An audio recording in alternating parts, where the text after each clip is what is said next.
Magandang buhay mga viewers, ipapasyal ko po kayo dito sa tabing dagat sa Incheon.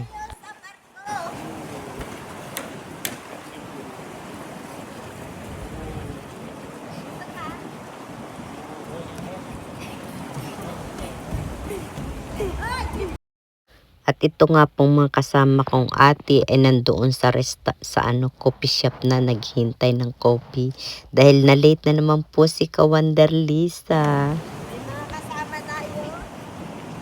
Ayan, ang ganda. Papasukin po natin yung loob ng barko. Kung gaano kaganda. Ito po ay barko dito sa Yeouido. Ng barko. Yan, dito po tayo sa tabing dagat.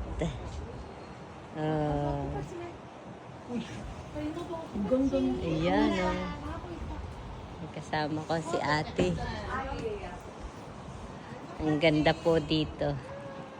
At dito nga po mga viewers ay napakaganda ng mga building sa parang maliit na isla. At yan po ay mga hotel. Kung gusto nyong punta dyan sa tabing dagat, dyan po kayo matutulog. At mura lang po yung mga hotel. Napakaganda. Pagkagabi, dyan po magandang mag-rent ng hotel. Tapos mamamasyal sa dagat, magdamag. At napakaraming mga foreigner po. Super ganda. Mamaya pa po kami ditong gabi para makita namin ang tabing dagat. Napakalinis doon, no? Ayan. Diyan po tayo pupunta. At ito nga po, mga ate ko ay nag-iintay na sa coffee cook dahil late na naman po si Wanderly ang dumating. At dito po ang tagpuan namin para mamasyal po kami dito sa tabing dagat ngayong maghapon hanggang gabi. Po tayo. Ayan po.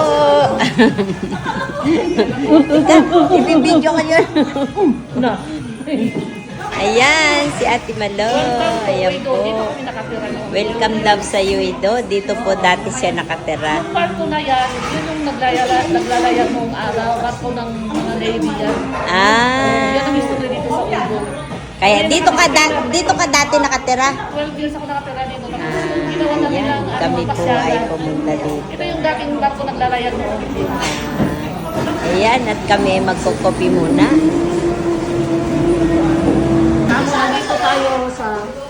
Nandito tayo sa Oido Tanji. Saan tayo?